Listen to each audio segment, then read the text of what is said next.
Valence bond theory पहले थोड़ा बहुत थ्योरी जान लेते हैं, हार्डली 2-3 मिनट, फिर हम सीधा डायरेक्टली क्वेश्चन पे आएंगे। तो वैलेंस बॉन्ड थ्योरी क्या होता है कि atoms with half filled orbitals must come closer to one another, their axes in proper direction and energy for maximum overlap.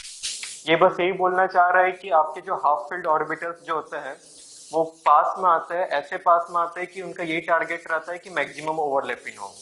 तो वो उसके दो ही तरीके होते हैं, एक प्रॉपर डायरेक्शन और एनर्जी, प्रॉपर एनर्जी के थ्रू आते हैं जिससे कि आपका मैक्सिमम ओवरलैपिंग हो। तो हमें अभी इस पे फोकस करना है, मैक्सिमम ओवरलैपिंग कैसे होगा जब atoms with half field orbitals आएंगे, ठीक है। और ऐसे भी मैं मैक्सिमम ओवरलैपिंग में इसलिए इतना फोकस कर रहा हूँ क्योंकि जब आपका जो बॉन्ड स्ट्रेंथ जो होता है वो आपका ज्यादा होगा अगर आपका ओवरलैपिंग मैक्सिमम होगा। सो इसीलिए bond strength is directly proportional to extent of overlapping भी बोलते हैं, ठीक है। तो उसी बेस पे एक क्वेश्चन सॉल्व करते हैं जो कि आपका बॉन्ड स्ट्रेंथ ऑर्डर, मान लो पीपी एसपी एसएस है तो आपका बॉन्ड स्ट्रेंथ ऑर्डर इस बेस पे होगा। और अगर आपका 1s2p 2s2p 3s2p है तो बॉन्ड स्ट्रेंथ ऑर्डर इस पे होगा। ये ऐसा क्यों हुआ? क्योंकि बॉन्ड स्ट्रेंथ जो होता है इस inversely proportional to percentage of S character भी होता है। मैंने दो चीज बोला, पहला बोला bond strength is directly proportional to extent of overlapping, जितना ज्यादा ओवरलैपिंग होगा उतना ज्यादा बॉन्ड स्ट्रेंथ होगा। सेकंड पॉइंट ये बोला कि bond strength is inversely proportional to percentage of S character. तो यहाँ पे आप देख सकते हो कि एस कैरेक्टर का परसेंटेज ज्यादा है इसलिए बॉन्ड स्ट्रेंथ कम हुआ, और यहाँ पे कम है, एस कैरेक्टर है ही नहीं इसलिए बॉन्ड स्ट्रेंथ ज्यादा हुआ, ठीक है। और यहाँ पे अगर आप देखोगे ये वाले पे, तो यहाँ पे 3s है मतलब बहुत बड़ा s ऑर्बिटल हो गया, यहाँ पे 1s है मतलब छोटा s ऑर्बिटल हुआ। तो इसीलिए यहाँ पे परसेंटेज ऑफ s कैरेक्टर ज्यादा इसलिए बॉन्ड स्ट्रेंथ इसका कम हुआ और इसका ज्यादा हुआ, ठीक है। So bond strength is directly proportional to extent of overlapping and bond strength is inversely proportional to percentage of s character, ठीक है। तो ये बॉन्ड स्ट्रेंथ ज्यादा कब होगा? जब मैक्सिमम ओवरलैपिंग होगा। और हमें ऐसा कुछ करना है कि हमारा जो हाफ फील्ड ऑर्बिटल है वो ऐसे आए एक्सेस के अराउंड जिससे कि ओवरलैपिंग मैक्सिमम हो with proper direction and with proper energy, ठीक है। अब ये मैंने बताया वैलेंस बॉन्ड थ्योरी का, थ्योरी कैसे काम करता है वो मैंने बता दिया, ठीक है। लेकिन इसका कुछ लिमिटेशन होता है। तो ये क्या करता है कि ज्योमेट्री और शेप ऑफ वेरियस मॉलिक्यूल को नहीं बता पाता। So it fails to account the geometry and shape of various molecule, ठीक है। और अब मान लो कि हमें इसे स्टडी करना है, हमें ज्योमेट्री भी स्टडी करना है और शेप ऑफ वेरियस मॉलिक्यूल भी स्टडी करना है। इनको स्टडी करने के लिए हम क्या करते हैं, एक हाइब्रिडाइजेशन कॉन्सेप्ट हम यूज करते हैं, ठीक है। तो क्या होता है कि जो वैलेंस बॉन्ड थ्योरी है वो सप्लीमेंटेड होता है by the concept of hybridization to explain this geometry and shape of various molecules.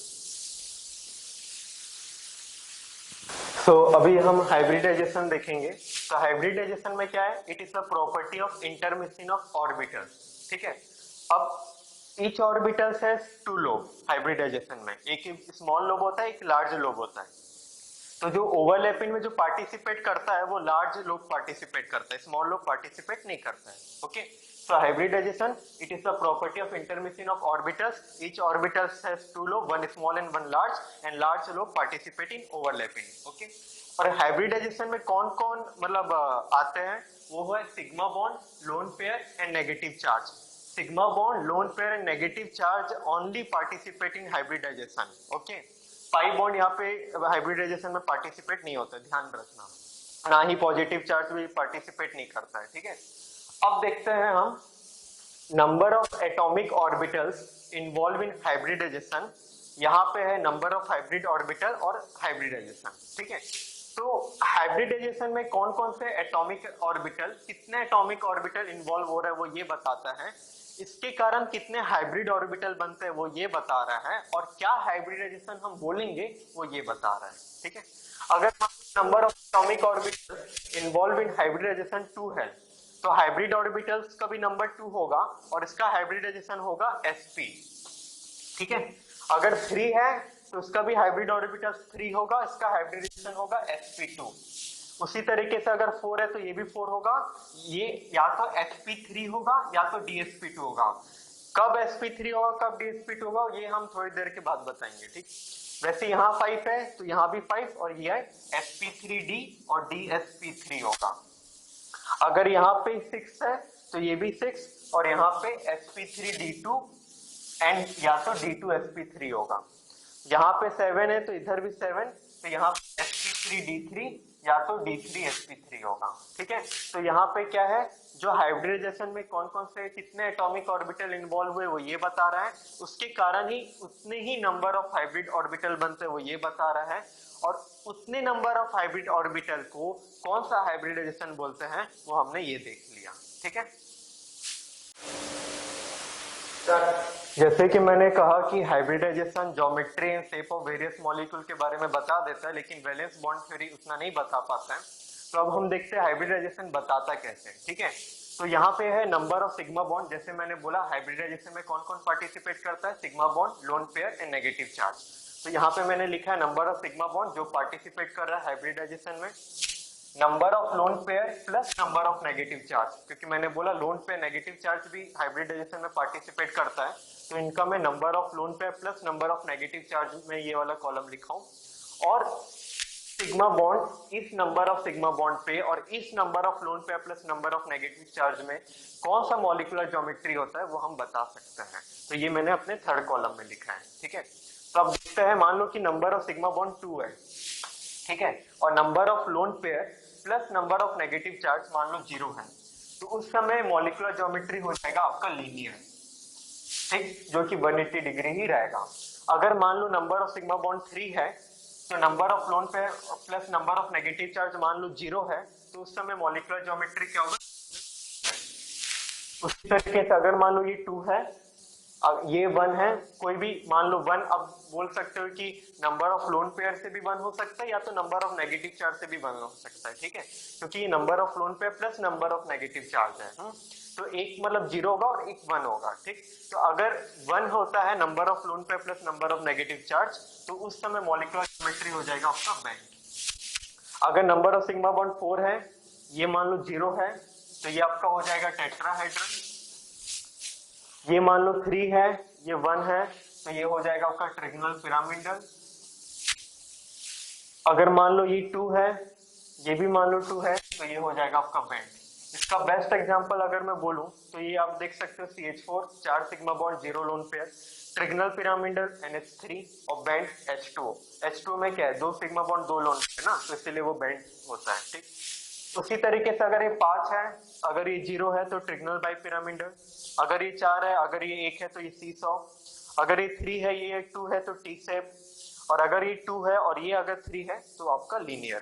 ठीक है, तो इस तरीके से हमने ये भी देख लिया कि अगर आपका number of sigma bond plus number of lone pair plus number of negative charge, यहाँ पे अगर 2 है, यहाँ पे 3 है, ये 4 है, ये 5 है, उस पे इसका वेरी करने पे कौन कौन सा ज्योमेट्री हो रहा है ये हमने देख लिया। ठीक है, अब अगर मान लो कि 6 होता है, मान लो मैं करता हूं 6, ओके, और अगर मान लो ये 0 है, उस समय ये हो जाएगा आपका ऑक्टाहेड्रन।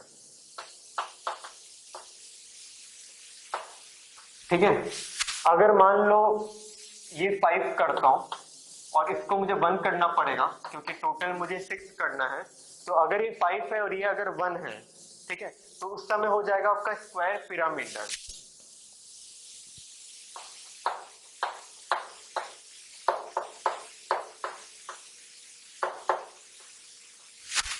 ठीक है, और अगर मान लो ये इसमें 4 करता हूं तो इसको क्या होगा, 2 होगा, क्योंकि मुझे टोटल 6 करना है। ठीक है, तो उस समय क्या हो जाएगा आपका स्क्वायर प्लेनर हो जाएगा।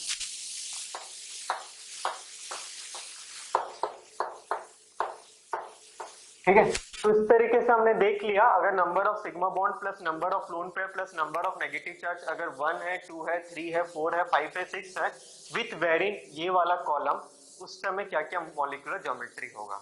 ठीक है, तो अभी हमने जो मॉलिक्यूलर ज्योमेट्री निकालने का जो हमने चार्ट देखा था नंबर ऑफ हाइब्रिड ऑर्बिटल से, जो मैंने 2, 3, 4 वो सब लिखा था, अब आता है कि मैंने वो 2, 3, 4, 5, 6 कहाँ से निकाला था। तो मैंने जो निकाला था ये ट्रिक फॉर्मूला से निकाला था। अब देखते हैं कि ट्रिक फॉर्मूला क्या है। ठीक है, तो ये ट्रिक फॉर्मूला बोलता है कि number of hybrid orbitals of central atom, ये ध्यान में रखना, सेंट्रल एटम का हम हाइब्रिड ऑर्बिटल्स निकालेंगे, साइड एटम का नहीं। ठीक है, अब ये ट्रिक फॉर्मूला बोलता है 1/2 overall 1/2 valence shell electron of central atom plus monovalent atom minus magnitude of positive charge plus magnitude of negative charge. यहाँ पे जो मोनोवेलेंट एटम है वो ध्यान में रखना कि जैसे दो एटम है उसके बीच में बस एक ही बॉन्ड होना चाहिए। ऐसा नहीं कि मान लो कि आप डबल बॉन्ड ट्रिपल बॉन्ड है उसका सिग्मा बॉन्ड को भी आप काउंट कर रहे हो, ऐसा नहीं होना चाहिए, ठीक है। मोनोवेलेंट एटम का मतलब है कोई भी दो एटम है उसके बीच में एक बॉन्ड, तो ये वैलिड है फॉर्मूला में, ठीक है। और ये वैलेंस शेल इलेक्ट्रॉन तो आप जान सकते हो, जैसे ऑक्सीजन फैमिली है तो उसका 6, कार्बन है तो उसका 4, उस तरीके से। पॉजिटिव चार्ज अगर आएगा तो उसको आप माइनस करोगे और नेगेटिव चार्ज आएगा तो उसको प्लस करोगे। तो ये ट्रिक फॉर्मूला से आप निकालोगे हाइब्रिड ऑर्बिटल किसका, सेंट्रल एटम का, ठीक है। तो सिंपल सा एग्जांपल लेता हूं, मान लो CO2 है, मुझे इसका हाइब्रिडाइजेशन निकालना है, तो मैं क्या करूंगा, पहले देखूंगा सेंट्रल एटम क्या है, क्योंकि CO2 का स्ट्रक्चर कैसा रहता है, ऐसा, ठीक है। इसका सेंट्रल एटम क्या है, कार्बन है, ऑक्सीजन नहीं है, तो सेंट्रल एटम मेरा हो गया कार्बन। वैलेंस इलेक्ट्रॉन क्या होता है कार्बन का, 4, हमें पता है, ठीक है। मोनोवेलेंट एटम यहाँ पे कोई भी नहीं है, ये मत काउंट कर देना कि ये सिग्मा बॉन्ड है तो आप उसको भी काउंट करने वाले हो, वो नहीं करना है, ठीक है। तो मोनोवेलेंट एटम मेरा 0 हो गया, और पॉजिटिव चार्ज नेगेटिव चार्ज भी नहीं है, तो ये वाला पार्ट, ये वाला पार्ट, ये वाला पार्ट 0 हो गया। वैलेंस इलेक्ट्रॉन कितना, 4, तो 1/2, 4 कितना हुआ मेरा, 2, तो नंबर ऑफ हाइब्रिड ऑर्बिटल कितना आ गए, 2, ठीक है। अब देखो कि सिग्मा बॉन्ड कितना है, सिग्मा बॉन्ड 1 और ये 2, तो सिग्मा बॉन्ड मेरे हो गए 2, लोन पेयर कोई भी नहीं है, तो लोन पेयर कितना हुआ, 0। अब जब सिग्मा बॉन्ड 2 है, लोन पेयर 0 है, और ये मेरा हाइब्रिड ऑर्बिटल कितना है, 2, तो हाइब्रिड ऑर्बिटल 2 आने के कारण हाइब्रिडाइजेशन क्या हो गया, sp हाइब्रिडाइजेशन, ठीक है। अब आते हैं ज्योमेट्री पे, सिग्मा बॉन्ड 2, लोन पेयर 0, तो इसलिए इसका ज्योमेट्री हो गया लीनियर ज्योमेट्री, ठीक है। इस तरीके से ये सिंपल सा फॉर्मूला यूज करके हम और भी देखेंगे एग्जाम्पल, ठीक है। अब जो भी हमने अभी स्टडी किया, सफिशिएंट थ्योरी स्टडी करते हैं, ये शेयर के क्वेश्चन देखते हैं, ठीक। तो ये जून 2016 में आया था, TeF5 माइनस का हम आपका मॉलिक्यूलर ज्योमेट्री बताना है, वही जो हमने थ्योरी की है, ठीक है। तो अब देखते हैं ये TeF5 माइनस आयन का क्या आपका ज्योमेट्री होगा, ठीक। तो फॉर्मूला क्या था, 1/2 valence shell electron of central atom, यहाँ पे सेंट्रल एटम क्या आपका Te कौन से ग्रुप में आता है, ऑक्सीजन वाले में, हाँ। तो इस कितना हुआ, वैलेंस शेल इलेक्ट्रॉन कितना हुआ आपका 6, plus monovalent atom, monovalent atom मतलब जहां पे दो एटम के बीच में एक ही बॉन्ड हो, तो यहाँ पे F5 है, मतलब डेफिनेटली 5 ही सिंगल बॉन्ड होंगे, ठीक है, क्योंकि फ्लोरीन आपका जो सिंगल बॉन्ड ही बनाएगा, है ना, Te के साथ। तो ये आपका हो गया मोनोवेलेंट एटम 5, ठीक है। फिर मैंने क्या बोला था, minus magnitude of positive charge, यहाँ पे कुछ नहीं है, ठीक है, plus magnitude of negative charge, यहाँ पे एक नेगेटिव चार्ज है, तो इसलिए में +1। तो ये कितना हुआ, 1/2, 6 + 6 12, तो ये आपका कितना हुआ, ठीक। तो आपका नंबर ऑर्बिटल कितना है मेरे, 6, ठीक। अब ये देखो जो 6 हाइब्रिड ऑर्बिटल आए उसमें कितने सिग्मा बॉन्ड है, 5, ठीक है, 5 सिग्मा बॉन्ड है उसमें। तो इसका मतलब क्या हुआ, जो बाकी के जो number of lone pair plus number of negative charge कितना होगा, 1, ठीक है, वो लोन पेयर प्लस नेगेटिव वाला, ठीक। इसमें कंफ्यूज मत होना, ये एंड ये, ठीक। अब 5 सिग्मा बॉन्ड है और एक मेरा लोन पेयर नेगेटिव चार्ज है, तो अब मेरा चार्ट देख लो क्या आना चाहिए, उसके हिसाब से स्क्वायर पिरामिडल, ठीक है। तो इसलिए इसका आंसर हो गया स्क्वायर पिरामिडल, ठीक है। तो ये अब देखते हैं सीए से दिसंबर 2015 में आया हुआ क्वेश्चन इसी से रिलेटेड। तो ये बोल रहा है कि the number of lone pair of pairs of electrons on the central atom, ये 3 दे दिया है। तो इसका लॉजिक वही है जो भी हम अभी तक मैंने जो बताया theory, number of hybrid orbital calculate करने का, हम वही कैलकुलेट करेंगे। ये जो ज्योमेट्री जो दिया हुआ है वहां से हम सिग्मा बॉन्ड निकाल लेंगे, देख के पता चल जाएगा, और वहां से हम नंबर ऑफ लोन पेयर निकाल लेंगे, क्योंकि नंबर ऑफ हाइब्रिड ऑर्बिटल क्या होता है, sigma bond plus lone pair. Number of hybrid orbital निकालना है कहां से, मेरे ट्रिक फॉर्मूला से, सिग्मा बॉन्ड देख के, तो लोन पेयर पता चल जाएगा, ठीक है। तो जैसे मान लो मैं Br(F4 माइनस का देखता हूँ, तो Br(F4 माइनस में कितना है, 1/2 valence shell electron, valence shell electron मतलब 7, मोनोवेलेंट आइटम मतलब वही कितना, दो आइटम के बीच में कितने सिंगल बॉन्ड है, वो 4 है, क्योंकि 4 फ्लोरीन है, plus magnitude of negative charge, तो ये मेरा कितने हो गए, 6, तो ये मेरा नंबर ऑफ हाइब्रिड ऑर्बिटल हो गया 6, ठीक है। तो नंबर ऑफ हाइब्रिड ऑर्बिटल मेरा 6 हो गया। अब सिग्मा बॉन्ड कितने इसमें, सिग्मा बॉन्ड है इसमें 4, 6 मेरे हाइब्रिड ऑर्बिटल्स है, सिग्मा बॉन्ड है मेरे 4, तो लोन पेयर कितने होंगे 2, तो इसका मेरा लोन पेयर हो गया 2। अब ऐसे इसका देखते हैं जेनॉन एक्सिस का, तो जेनॉन मेरा इनट वाले में आता है, helium neon argon krypton xenon radon वाले में, ठीक है। तो इसका वैलेंशियल इलेक्ट्रॉन कितने हुए 8, मोनोवैलेंट आइटम मतलब दो आइटम के बीच में कितने सिंगल बॉन्ड है, मतलब यहाँ पे 6, क्योंकि 6 फ्लोरीन है, सभी एक ही बॉन्ड से कनेक्टेड है। नेगेटिव चार्ज पॉजिटिव चार्ज है नहीं, तो 14 डिवाइडेड बाई 2 7, ये मेरे हो गए हाइब्रिड ऑर्बिटल,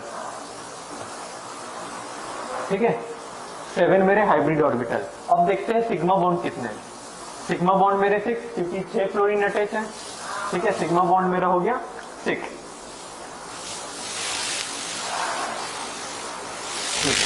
तो 7 हाइब्रिड ऑर्बिटल है, सिग्मा बॉन्ड 6 है, तो लोन पेयर कितना हुआ 1, 7 माइनस 6 1, तो इसका लोन पेयर कितना हो गया मेरा 1। अब इसका देखते हैं SbCl6 3 माइनस, तो इसका वैलेंशियल इलेक्ट्रॉन कितना है Sb मतलब वो नाइट्रोजन फैमिली में आता है, ठीक है, तो मतलब ये आपका 5 प्लस मोनोवैलेंट आइटम कितने 6 प्लस जो नेगेटिव चार्ज है 3, पॉजिटिव है नहीं तो इसलिए 0, ठीक है। तो ये आपका कितना हुआ 5 प्लस 6 प्लस 3, ये आपका हो गया 9 14 डिवाइडेड बाई 7, तो ये आपका मतलब हाइब्रिड ऑर्बिटल कितना है मेरे 7, हाइब्रिड ऑर्बिटल मेरे 7 हो गए, ठीक है। अब फिर से देखो सिग्मा बॉन्ड कितने 6 क्लोरीन अटैच है एक बॉन्ड से, तो मेरे सिग्मा बॉन्ड कितने हो गए 6, तो लोन पेयर कितना आएगा मेरा 1, तो इसका लोन पेयर 2, इसका 1, इसका 1, तो आंसर हो गया मेरा 2 1 1, ठीक है।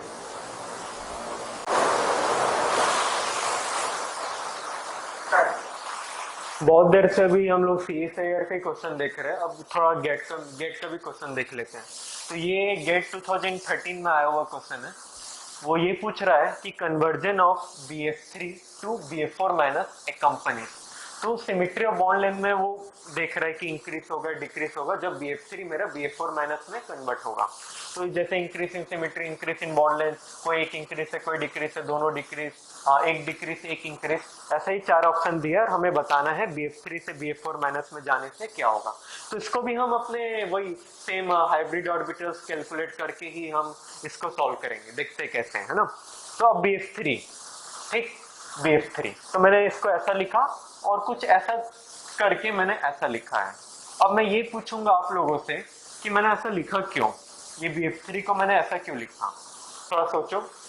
वो ये है कि मैंने इसलिए आपको ऐसा लिखा क्योंकि मेरा p5 बॉन्डिंग के कारण। अब ये p5 बॉन्डिंग क्या होता है, जैसे कि मान लो दो एडजेसेंट आइटम है, ठीक है, एक में वैकेंट p ऑर्बिटल है, ये वैकेंट p ऑर्बिटल में ध्यान में रखना बोरोन भी आता है, ठीक है। तो जैसे मान लो दो एडजेसेंट आइटम है, मान लेता हूं मैं इसको ही लेता हूं, ये दो एडजेसेंट आइटम, ठीक है, एक में मेरा वैकेंट p ऑर्बिटल, ये दूसरे में मेरा लोन पेयर, जैसे इसमें लोन पेयर रहता है ना। अब एक मेरा वैकेंट p ऑर्बिटल है, ये मेरा वैकेंट p ऑर्बिटल है, और ये मेरा यहाँ पे लोन पेयर प्रेजेंट है। तो क्या होगा, ये जो लोन पेयर है ये डीलोकलाइज होगा वैकेंट p ऑर्बिटल के साथ, तो उसको हम बोलते हैं p5 बॉन्डिंग, ठीक है। तो जैसे दो एडजेसेंट आइटम है, एक में मेरा वैकेंट p ऑर्बिटल है, दूसरे में मेरा लोन पेयर है, तो मेरा लोन पेयर डीलोकलाइज होगा वैकेंट p ऑर्बिटल के साथ, उसको मैं बोलूंगा p5 बॉन्डिंग। जब ये लोन पेयर डीलोकलाइज होगा वैकेंट p ऑर्बिटल के साथ, तो मेरा कुछ इस तरीके से बन जाएगा, ठीक है। अब इसका मैं number of hybrid orbital calculate करता हूं, तो वही 1/2 वैलेंशियल इलेक्ट्रॉन ऑफ सेंट्रल एटम कितना है मेरा 3, मोनोवैलेंट आइटम 1 2 2, और ये नेगेटिव चार्ज इसलिए मेरा +1, ठीक है। तो 3 + 2 + 1 इन 1/2 ओवरऑल, तो ये मेरा कितना आ गया 3, तो मेरा नंबर ऑफ हाइब्रिड ऑर्बिटल कितना हो गया 3, ठीक है।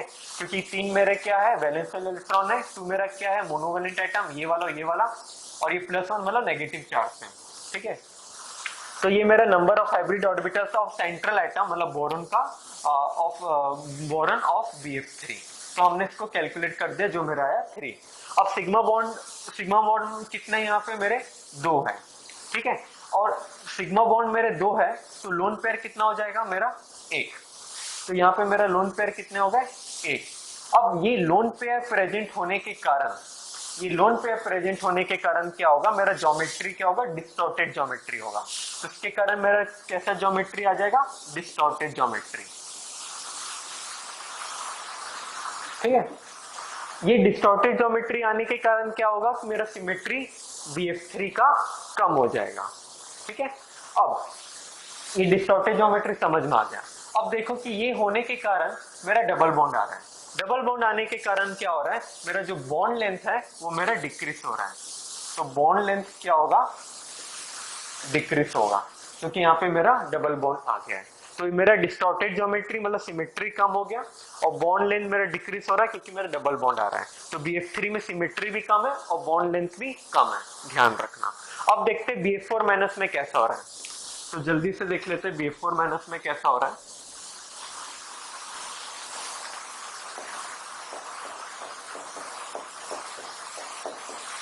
ये मेरा BF4 माइनस है, ठीक। एक चीज यहाँ पे मेरा p5 बॉन्डिंग नहीं होगा, क्यों, क्योंकि ये मेरा वैकेंट नहीं रहा। B माइनस आने के कारण मेरा ये वैकेंट p ऑर्बिटल नहीं रहा, तो यहाँ पे मेरा p5 बॉन्डिंग नहीं होगा। जब मेरा p5 बॉन्डिंग नहीं होगा तो मेरा जो लोन पेयर है वो डीलोकलाइज वैकेंट p ऑर्बिटल के साथ नहीं होगा, उसके कारण डबल बॉन्ड फॉर्मेशन नहीं होगा, ठीक है। तो मतलब कहीं भी डबल बॉन्ड नहीं आ रहा है, सभी सिंगल बॉन्ड है, इसलिए मेरा इसका बॉन्ड लेंथ क्या होगा, मेरा ज्यादा रहेगा, बॉन्ड लेंथ मेरा मोर रहेगा, ठीक है, क्योंकि सभी मेरा सिंगल बॉन्ड है, कहीं भी डबल बॉन्ड नहीं। डबल बॉन्ड क्यों नहीं आया, क्योंकि मेरा p5 बॉन्डिंग नहीं हो रहा है, ठीक है। अब देखते हैं आपकी ये डिस्टॉर्टेड ज्योमेट्री है या रेगुलर ज्योमेट्री है। वो पता करने के लिए हमें ये देखना पड़ेगा कि लोन पेयर प्रेजेंट है या नहीं है। लोन पेयर प्रेजेंट है या नहीं, इसको पता करने के लिए हमें ये पता करना होगा कि हाइब्रिड ऑर्बिटल्स को कैलकुलेट करके सिग्मा बॉन्ड को उससे माइनस करके हम देखेंगे कि लोन पेयर है कि नहीं है। तो अभी वो करते हैं। तो नंबर ऑफ हाइब्रिड ऑर्बिटल क्या है मेरा, number of hybrid orbital of BF4 minus, ये मेरा कितना हुआ 1/2। वैलेंस सेल इलेक्ट्रॉन बोरॉन का 3, मोनोवैलेंट आइटम मेरे 4 बॉन्ड है 1 2 3 4, तो 4। नेगेटिव चार्ज है इसलिए मैं +1 करूंगा, ठीक है। तो ये मेरा कितना हुआ 4 5 6 7 8 4। तो मेरा number of hybrid orbital of boron central atom of BF4 minus मेरा कितना हो गया 4। सिग्मा बॉन्ड कितने 1 2 3 4, तो मेरे सिग्मा बॉन्ड कितने आ गए 4। नंबर ऑफ हाइब्रिड ऑर्बिटल भी 4 है, सिग्मा बॉन्ड भी 4 है, तो लोन पेयर कितना आ जाएगा मेरा 0। तो लोन पेयर मेरा कितना आ गया 0। अब ये लोन पेयर 0 आने के कारण मेरा जो ज्योमेट्री जो होगा वो मेरा रेगुलर ज्योमेट्री होगा, डिस्टॉर्टेड ज्योमेट्री नहीं होगा। तो जब मेरा रेगुलर ज्योमेट्री होगा, ये मेरा रेगुलर ज्योमेट्री है। रेगुलर ज्योमेट्री आने के कारण मेरा जो सिमेट्री है वो मेरा ज्यादा रहेगा, क्योंकि डिस्टॉर्टेड ज्योमेट्री में सिमेट्री कम होता है। और ये रेगुलर ज्योमेट्री क्यों हुआ, क्योंकि मेरा लोन पेयर नहीं है। तो लोन पेयर ना होने के कारण मेरा रेगुलर ज्योमेट्री हुआ, उसके कारण मेरा सिमेट्री ज्यादा है। तो इसका बॉन्ड लेंथ भी ज्यादा है। बॉन्ड लेंथ क्यों ज्यादा है, क्योंकि सभी सिंगल बॉन्ड है, और रेगुलर ज्योमेट्री होने के कारण मेरा सिमेट्री भी ज्यादा है। तो हमने ये देखा कि BF4 माइनस में मेरा बॉन्ड लेंथ भी ज्यादा है, सिमेट्री भी ज्यादा है, और वहीं हम BF3 में देखे थे कि बॉन्ड लेंथ भी कम था, सिमेट्री भी कम था।